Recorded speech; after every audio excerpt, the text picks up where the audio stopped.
everyone. It is the end of March already, and I have a relatively short monthly favorites video. I didn't get like a ton of stuff. I say that every time, but really I don't. I get the odd thing, but nothing super crazy. I don't have big giant hauls usually to show people, but I just want to kind of talk about my favorites, what I've been working with, what I've been doing, and I'll start with the kind of more spiritual type stuff first, and then go to the more mundane things. So if you're not interested, you can switch off at that part.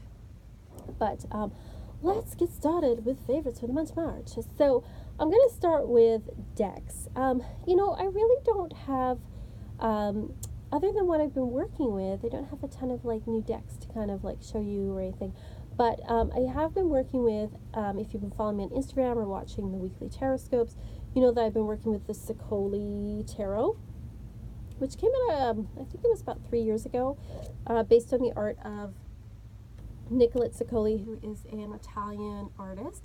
So I don't think that these, I think the art was made before and then they fit it into the deck, but I really love its kind of creepy, cute nature, which really appeals to me. There sort of has a dreamlike quality to it. A lot of it is very pretty, but also slightly off and disturbing. There's a lot of childlike imagery in here. But again, like here you've got like a two-headed lady on the swing. So all of it's like a little bit off. It has sort of an Alice in Wonderland, carnival, kind of disturbed fairy tale kind of, feel. Like here you've got Snow White and she's got the dwarfs around her. She's lying in the snow. Some strange creature while she's in a tower. So there is sort of like this fairy tale vibe that's slightly disturbing to it, which I actually quite enjoy. Like, it's not over saccharine and sweet. It's got a bit of that darkness. This, I think, is the only male that appears. If not, it's one of the very few. There's a disturbing one for you. What's going on here? We've got a devil eating a child. Things like that. So it is kind of an interesting deck. I think it's a good deck if you're doing like shadow work or inner child work that might be, not overly saccharine and sweet, that, might deal with some more difficult issues. I think that this is a deck that could definitely work for that. Things like that. So it's an interesting deck. I know it's definitely not everyone's taste, and some people find it, rather disturbing. Other people, it's just not what they're looking for. It's definitely not a Rider-Waite-Smith based deck, so it can be a little trickier to read, and the signs on it aren't always super clear for what sign it is, like what, suit it is. But I still really enjoy working with this deck, and that's why I have it in my rotation. I coupled it with the Oracle of the Shapeshifters, which is Jasmine Beckett Griffith deck and Lucy Cavendish deck.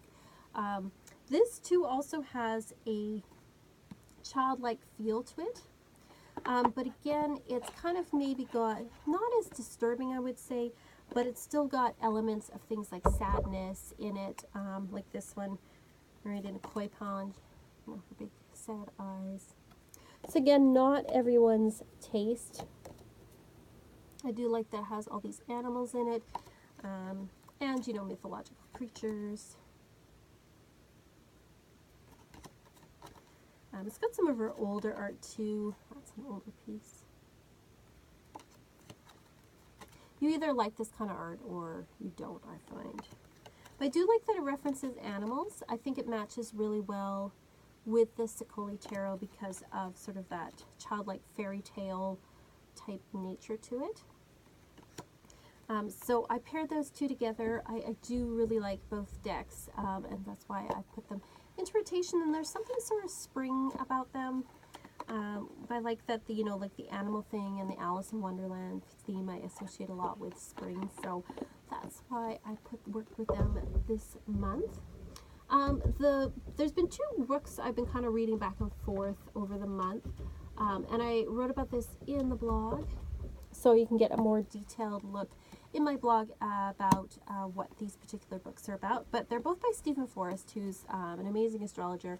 These books are actually printed in the 1980s, but the information in them is still obviously valid. And it's just some of the examples he used might be a little bit dated, but the information in it is really great. The Inner Sky is all about birth charts, so it's things like planets and signs and houses and how to read them, but it's not like a cookbook where it gives you like Venus in Aries means this, it helps you to figure it out kind of for yourself. So I've been reading this, and then I also got The Changing Sky, which is a later book, which is about transits and progressions. I think I talked about this in another favorites video. I got halfway through this and then I started reading the other one, so I kind of was switching back and forth. But I really like how he explains things. So if you're looking for, especially this one, if you're looking for a more intermediate type astrology book to advance, then I would take a look at this one. It's a classic. So that's what I've been reading for that.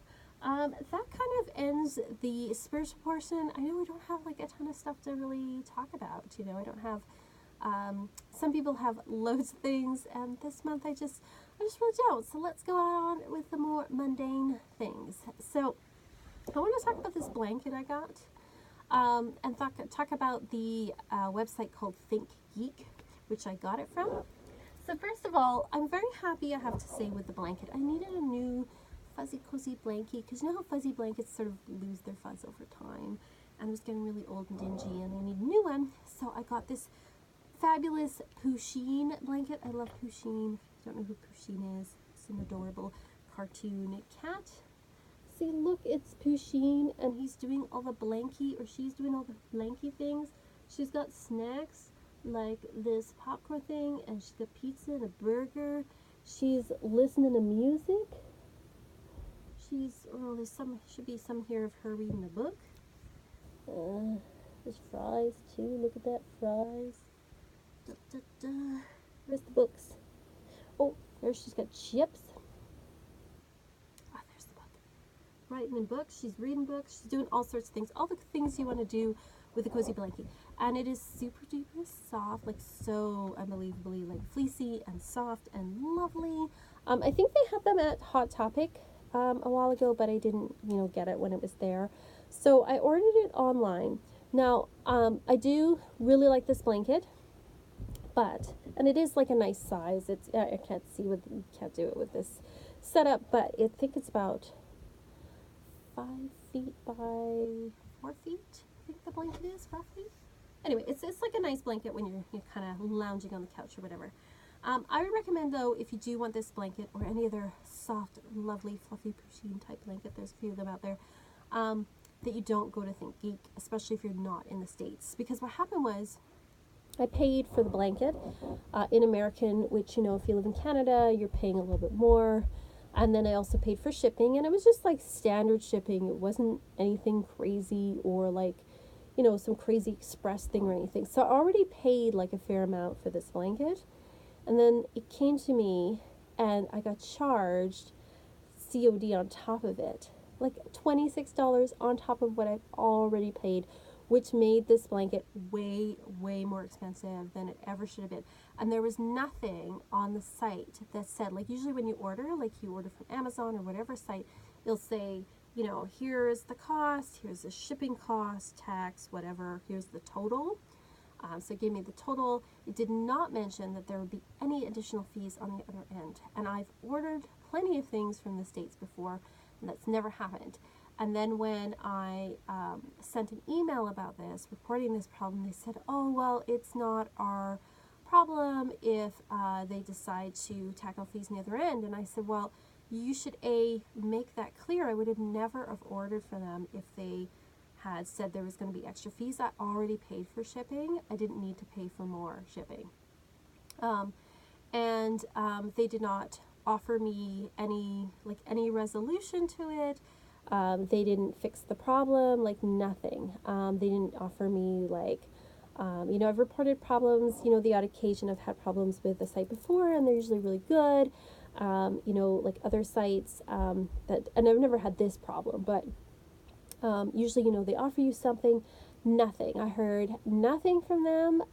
So I'm just telling you that don't go to ThinkGeek if you want this kind of stuff, because this customer service was terrible and not responsive, and they don't make it clear that you are going to be tacked on extra fees when you've already paid for shipping and you've already paid for all this stuff. So I would say if you want this blankie, and it is a lovely blankie and I'm very happy I have it,